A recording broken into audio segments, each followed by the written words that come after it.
Okay, so we were here in this.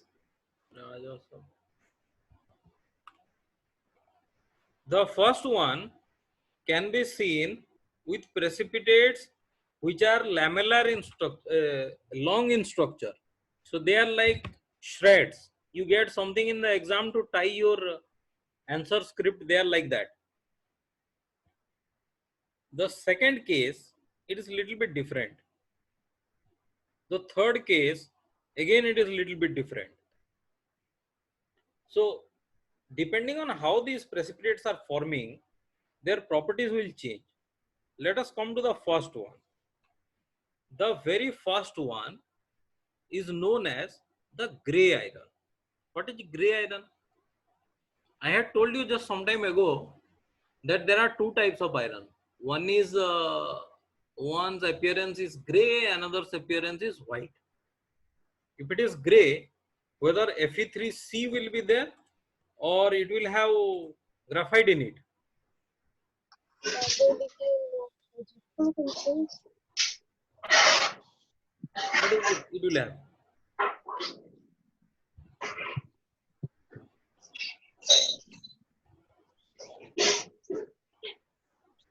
It has graphite in it. That is why its appearance is gray. Okay. Great. Correct. The second one, this one, is it visible enough to you? I think you can zoom also. This one. I am not sure though. Perhaps you Yes, can sir. zoom it. Okay. If you are Yes, sir, we able can to zoom. zoom it, then you see that here some white phases are there. Yes, sir. Yes, sir. And rest of the place, that is a little bit of gray shade. Okay. So Yes, sir. call it a white cast iron. Okay. If it is white cast iron, what could be there?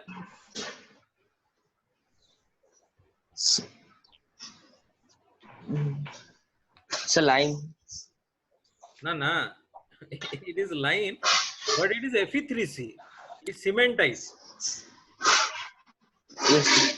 Okay, so cementite precipitation will make it look like that. The third one, Excuse me, sir. here, you see Manchurian-like structures here, or Excuse coronavirus-like me, sir. structure. Sorry, Sir, first diagram is of which cast iron, sir? gray, Gray iron. Second one? white. White color. Okay, sir. But on my screen, don't compare because the left one looks whiter. The reason is that when we take a photo in microscopy, different terms are there. Bright field microscopy, dark field microscopy, then cross illuminated. So depending on what direction your light is coming from the optical source or the objective, the color will be different.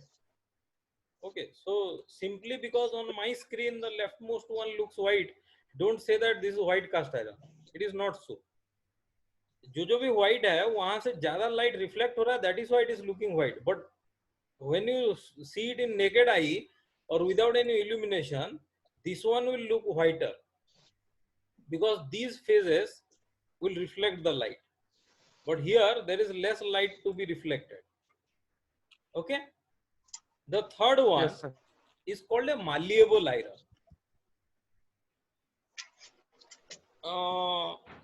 Sir, please. Sir, can you repeat, sir, please? Obviously. The third one is called a malleable iron. What is malleability? Sir, why the first one is gray cast iron, sir?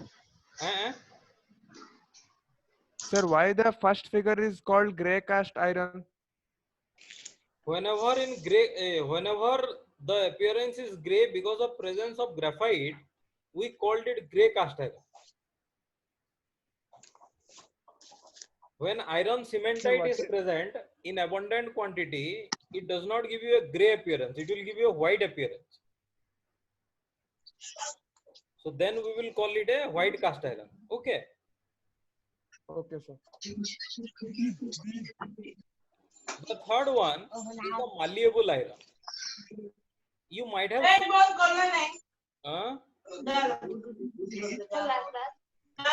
elbows. You might have seen galvanized iron elbows in pipe fittings. If you take a hammer and give a slight blow to it, you will find that a dent is formed, but it will not break. That is malleable iron. But you take a hammer and try to hit it very hard on a vice that you use in workshop, the bench vice. The bench vice will still be split into two parts, because that is different iron. That is also a cast iron, but that is not malleable iron. Okay. So if malleable iron is there, the malleability is coming from the phases which are, instead of being flakes, they are more in a spheroidal fashion. That is malleable iron. Okay.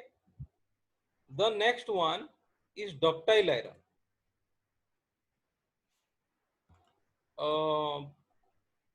Ductile irons are mostly used, or ductile cast iron are mostly used for making pipelines.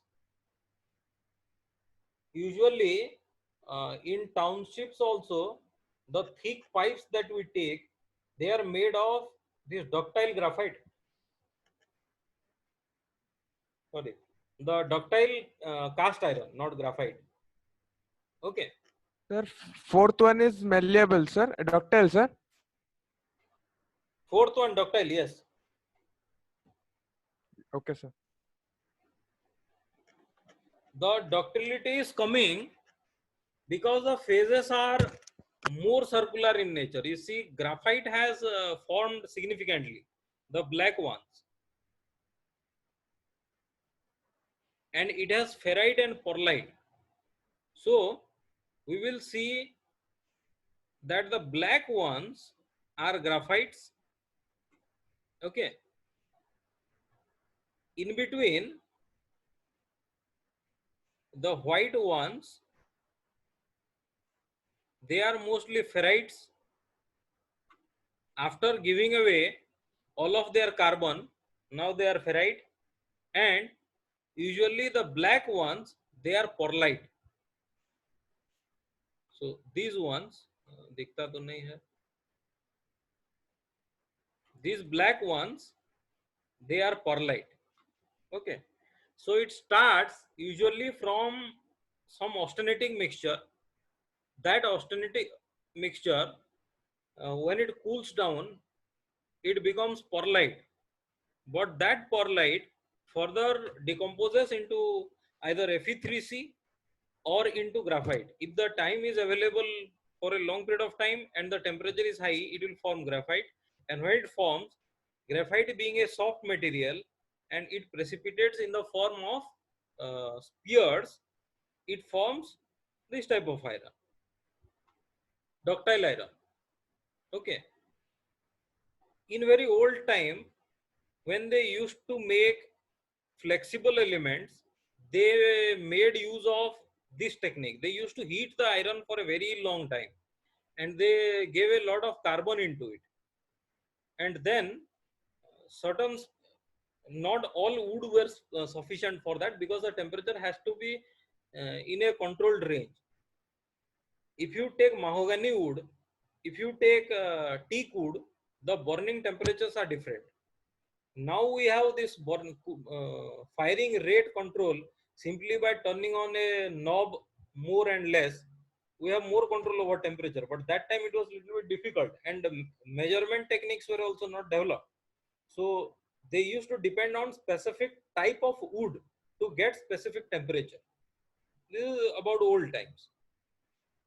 Old times means before the Renaissance period of the Industrial Revolution, the measurement techniques were not there. The last one is a compressed graphite. this one. Now, what is this? This is very similar to when we take a piece of paper, crumple it, and compress it under very high forces. So the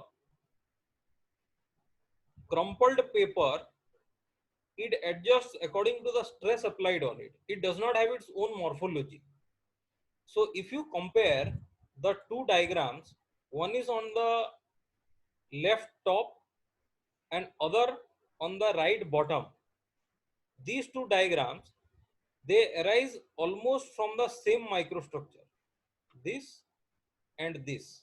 But the main difference is that while all these graphite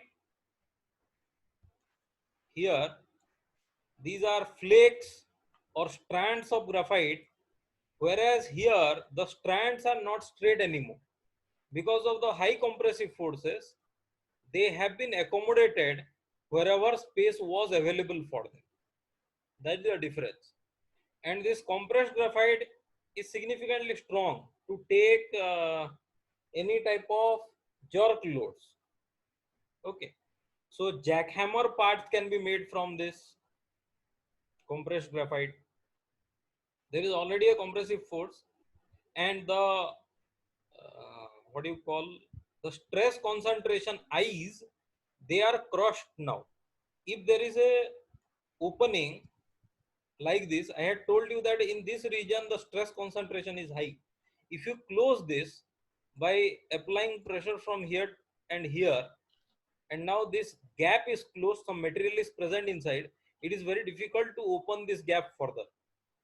So that is why this type of compositions are used depending on their requirement. Okay. This is Excuse a me, sir. map. Huh? Sir, in the microstructure of gray cast iron and white cast iron, how can we differentiate in the microstructure that it is gray cast iron and it is white cast iron? Can you Sir, repeat what the is the name question of the once? last iron, sir? Compressed graphite. You repeat the Thank you. question once more. Sir, in the gray cast iron and white cast iron microstructures, Yes. how can we differentiate it that it is a gray cast iron and it is white cast iron? In exam, suppose we will draw the microstructure of both the cast irons, then how can we differentiate it is having some characteristics or not? The difference between. Okay, okay. Actually, these are two-dimensional black and white figures. That is why you are confusing. So that is why Yes, sir. there is one metallurgy lab also. We fortunately we also have one microscope, metallurgical microscope. It is there in Atrium 416, and we have access to it. If you want, I can show you. For now, what I can tell, uh, how we prepare the sample, let us understand it first. First, we break a material, take a small piece, then we fix it on some holding material, very much like you take a diamond, but if you hold the diamond by your fingers, you cannot hold it for long. So we have invented something called a ring. Similarly, by taking some M-seal or some resin, we generally fix the material so that we can hold it properly. Then we try to finish it. Finish means we try to rub it. Rub it on emery paper. Then by applying water, we try to rub it on finer and finer paper. And when sufficient time is gone, we check that whether it has become smooth or not. Once it is smooth, then it is ready for being viewed under the microscope. How? Once it is smoothened out, then we clean it with water, acetone or alcohol as per the requirement. Thereafter, the same thing is etched in some acid. The etching may be done either in presence of electricity or only chemical, no problem, as the requirement is. Now, I had told you one thing during the discussion on crystal planes, that different planes have different stresses. All the planes Yes, sir. do not have same stresses. So suppose there is a chemical reaction ready to happen, and we have 110 plane, 100 plane and their family, and suppose 100 plane the stress is less, and 111 plane the stress is higher. So reaction will take place for low energy condition or high energy condition. High energy condition. So when energy is high, then reaction takes place and it tries Yes, to sir. reduce the energy to a lower level, right? Yes, sir. So if 111 plane has higher energy, it will try to react more with the chemical. If it reacts more, either it will form a different phase or it will go away from the material, dissolve. If it is dissolving, we will get a depression over there, Yes, right? sir.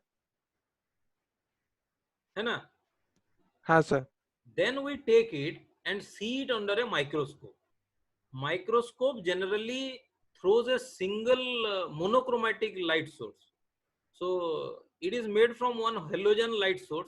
So that monochromatic light, when it falls and interacts on the surface of the material, because of the inhomogeneity in the composition, and somewhere it is high, somewhere it is low, means it is a depression and elevation, up and down structure is there. So light will react differently, and then it will show us that there is a microstructure, and we get this type of diagrams, this type of figures. These are called bright field microscopy or dark field microscopy. Okay, all Yes, phases are sir. not visible in bright field, all phases are not available in dark field. It is very much like this stool test or blood test. You might have seen they change the light source. Sometimes they apply the light from the side, sometimes they apply the light from the bottom, sometimes they apply the light from the top. So depending on that, we will see these features. Now in this feature, if we observe something which looks like this, Flake structure. sorry, It looks like strand. graphite flake-like structure. This is flake, or from one side it is looking like a dhaga, right? हाँ, sir. So then we can conclude that this is some side view of a flake, or this can be some strand like structure. And from Yeah. beginning we know that this is iron. So in iron, what different phases can exist, that we already know. So now we can conclude that this could be this phase. उसके लिए और भी technique है, that you can go for XRT analysis and SEM analysis, in which exact composition can also be got. But now when we are getting Yes, this sir. from a microscope, plain optical microscope, that is our only source of knowing what this is. So agar chemical reaction has not taken place, then you may not get structure which looks like this, because here you have a whiter background and a dark foreground. This हाँ, is a sir. result of a chemical reaction. It has reacted and now settled at this color. So that is why we are seeing it like this. So Yes, by sir. experience, we generally gather some knowledge. अभी तो तुम देखोगे तो क्या क्या है, it is looking something like one thing is looking like noodle, another thing is looking like kesar in milk, the third thing is looking like coronavirus, ऐसा दिख रहा है. But when you gradually see it for a long time, variety of these, you tend to understand that this is not a coronavirus. This is a metallic phase which has grown in different direction. If we zoom it, we will see that there is a core, and from that it is growing, and the growth has stopped, and this is now a stabilized phase. Similarly, here this phase formed, then inside this further this phase is formed. So this could be because of the kinetics in the precipitation. Okay, so that is how we know. Yes. His question was, how do we know which one is white cast iron and which one is gray cast iron, as far as I understood. Yes, sir. In microscope, when we see, we will find that whenever graphite is present, the iron will generally get a black color look, and the cementite which is present, it will give you a white color look. in this figure, to improve the contrast, the direction of the lighting has been changed. That I can assure you, because the samples we already have in our lab, you can see it. It is open to everyone. It is not like that there is an electrical lab and because you are a civil guy, you cannot go and see something. It is always allowed. You only have to talk to the right person. Okay. So fortunately that 416, I have access to that lab, and the in charge of the lab is Saroj Padi sir. And most of the time somebody sits there. So you can go and see there. Otherwise, I will take you once the college opens. One day I can take you. You are less number of students, you can go and see. Not a problem. Okay. Okay, sir. We generally take IPM जो mechanical का है उनको तो दिखाते हैं. Okay. So this is how the formation takes place. When you take hypoeutectic alloys. Now, what do you mean by hypoeutectic? I will go to the next slide, then come back. Here, this is eutectic, and this region is our hypoeutectic. This loop on the top is the gamma plus liquid range. That you must understand. So initially the liquid forms into austenite. When you go down, the austenite is not stable because austenite का limit यहाँ खत्म हो गया. Here, अरे कौन सा color? Austenite limit ends here. So in this region, austenite cannot be stable anymore. So it will decompose according to Lever rule to left side and to right side, whatever compositions are present. So this is the saturation limit for Fe3C. If you go beyond this, you get a graphite. So initially Fe3C will form and austenite will form. So here on the left you can see,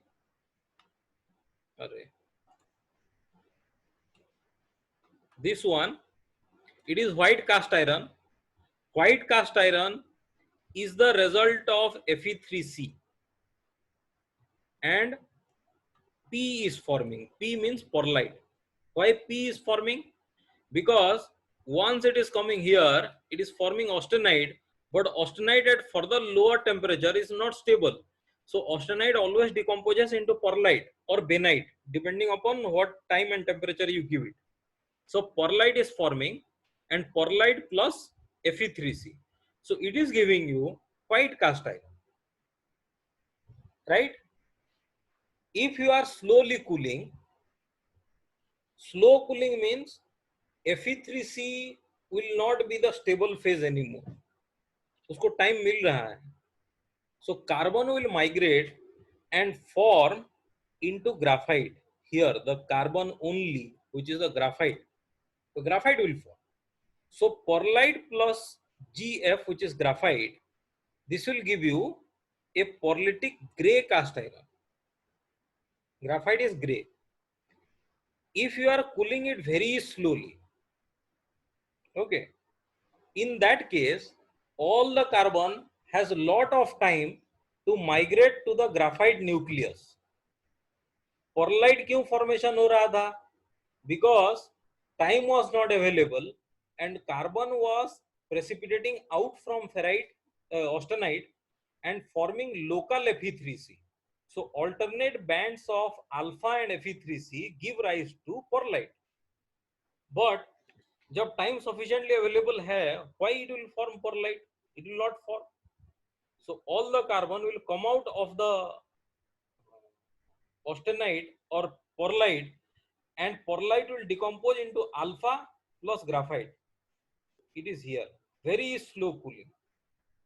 Carbon has no interest to stay in iron unless you force it to. It always wants to go into graphite. So when you are allowing sufficient time, then alpha is forming and graphite is forming. Okay. Now, if we are changing the composition slightly, what is happening?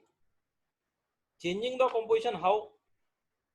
Here we are adding magnesium or we are adding cerium. Okay. So if cerium is added or magnesium is added, we are trying to nucleate it. When you try to nucleate it, random nucleation will not take place. Already we have given some places where they can nucleate. So the number of nuclei will distribute the carbon and they will form this type of structure. Okay. So it forms polylytic ductile. Why? Because initially whatever carbon had to migrate, they migrated to these regions, the dark regions, and now they are forming the graphite. Grain boundary is not finalized until the last moment. Graphite formation शुरू हो जाता है, but the carbon tries to precipitate out and pearlite starts growing because we have added specifically the nucleating agents. That is why they start to grow from multiple places, and when they meet finally they see like this boundary. If you see yellow कर देते हैं, देखिए this boundary in between two grains, two crystals are growing and they meet and find that they are not consistent with each other, so further growth cannot take place. Like one is growing in north direction, another is growing in northeast direction. So because of the high angle grain boundary, the grain boundary will be defined and the growth will stop there. Graphite was forming. The natural tendency of all the material is that I am drawing on the left side so that you can see it. The natural tendency of any material is that if there is a grain which looks like this, the growth at this juncture is the easiest because already two boundaries are there. Nucleation will barely start from here, but easily start from a corner. That is the reason why when most of the grain boundaries which are at 120 degree, they find that nucleation has taken place here of the precipitating phase, because already the grain boundary is a low energy boundary. So atom will try to go there where it is achieving low energy state. And you can see that in the final diagram, polylytic ductile, a ferritic ductile, when you allow sufficient time for the carbon to migrate out of the pearlite, then it gets rid of the pearlite and turns it into ferrite and graphite. Okay, so here again we got alpha and G, right? Then Yes, sir. this diagram we are discussing. In this diagram, the what is the role of sulfur in that? Sulfur is added to the material so that they can be machined. It makes the material easy to break. That is why sulfur is added. If we want it to be strong, we remove the sulfur, and that is called desulfurized hypoeutectic alloys, whose composition is also given. So depending on what is your cooling regime, means initially how you are cooling, after that a phase has formed, and further how you are cooling, it will decide what phase you get at the end. Okay, so this is about cast iron.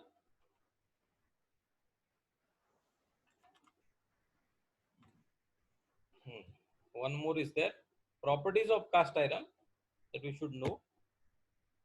This is a comparison of cast iron and mineral cast, means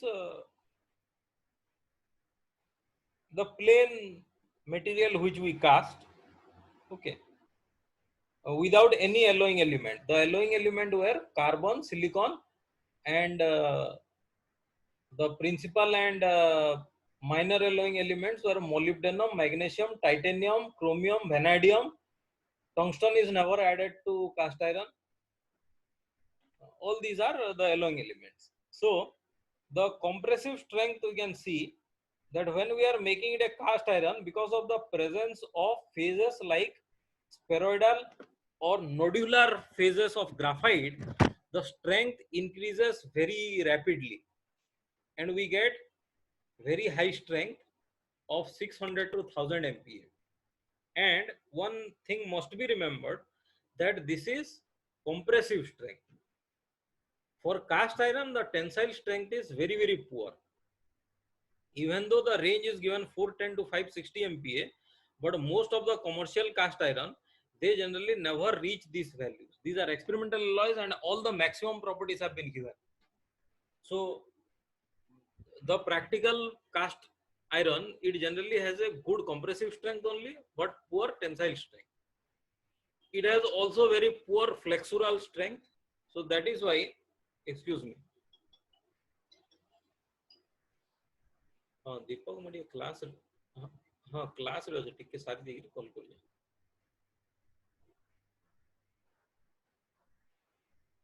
Okay, can you hear me? Yes, sir. Now it is audible, sir. Actually I received a call, so I might not be visible for a while. Okay, so flexural strength is poor. That is why whenever we have to make something of cast iron, the section must be made smooth. For example, I am drawing it over here. If you are to make a structure something like this, you can never make like this in cast iron. You always have to make the section like this. So sharp edges are a big no in the case of cast iron. You must have smooth structures. Okay, next time when you visit any park, you see the park bench or the light, decorative light which is there, street lights, they are made of cast iron. You try to see that they don't have any sharp edges, they have very smooth profiles. Then density of cast iron is quite high, but it is lesser than the density of steel itself. The steel density is around 7800 or around 8000, but cast iron has a little bit of saving. The reason is, whenever you cool, formation of graphite brings in an expansion of the graphite. So graphite फैलता है. Whatever structure you are making, after it has cooled down, the designed volume should be smaller than the actual volume required if you are casting something. So मान लो you are thinking of getting an 11 mm section, so your casting dimension should be 10.43 or 10.45, something like that. It will swell by 11% or something like that. Okay, so that has to be compensated, otherwise वो crack कर देगा. Next, Young's modulus, that is good, but Young's modulus is 80 to 140. Steel, concrete has a Young's modulus of around 24. Okay, so this is significantly better as compared to concrete. If you are making it as a base for something, then making a base out of cast iron is better than making it from concrete. Why I tell this specifically is that many of the machine which you are using in your lab, they have grouting, and grouting means that big anchor bolt inserted through some of the bracket to the ground. That is called a grouting bolt. So those grouting bolts, if they are going into concrete, it has less Young's modulus and it can take up less vibration. But cast iron can take up good amount of vibration, and that is the reason why in workshop all the lathe, their bases are made of cast iron. Next is thermal conductivity, a thermal capacity. Thermal capacity is not very high. It is fine, but we never use it to store energy in cast iron. Thermal conductivity is 45 to 50. This is fairly good. The thermal conductivity of stainless steel, as I remember, is around 16. So if stainless steel has a thermal conductivity of 16 and this one has 45 to 50, this is fairly good. So that is why these are used in case of fireplace to hold the wooden logs. They are also used at dyes, and the coefficient of thermal expansion is 9 to 12. This is a little bit more because in the case of steel it is less, it is around 6. Here it is 9 to 12. So accordingly, when you design something which will be there in the future semesters, you have to do it accordingly. These properties will come in handy. If you compare the vermicular graphite with globular graphite, इसका मतलब क्या है? Vermicular graphite means the structure which you are seeing like this, it was the vermicular graphite, and globular graphite means you are seeing something like this. इसमें some ridges may be there, but if it is more of a round structure like Manchurian, then you remember it that way. Vermicular graphite means Chowmein, and globular means Manchurian. We see one thing, that because of the vermicular nature, the tensile strength of the cast iron is slightly less, but in the case of globular graphite, it is significantly more. Okay. Similarly, the yield strength is also more. Compression strength is not different. The reason is, when you have a vermicular graphite, जो crack होता है, crack opens because it is under tension. So it will open, and here the crack will become bigger. But in the case of compression, the crack closes. So that is why both are same. Ductility will be definitely high for globular graphite because it is round in nature. Okay. Hardness is significantly more in the case of globular graphite, again because it inhibits crack propagation, but vermicular graphite cannot inhibit crack propagation. Fatigue strength of globular graphite is again good because of the shape of the globule, and elastic modulus is also slightly higher, again because of the globular shape, nothing else. Okay. This is again one more comparison in between aluminum and special cast iron.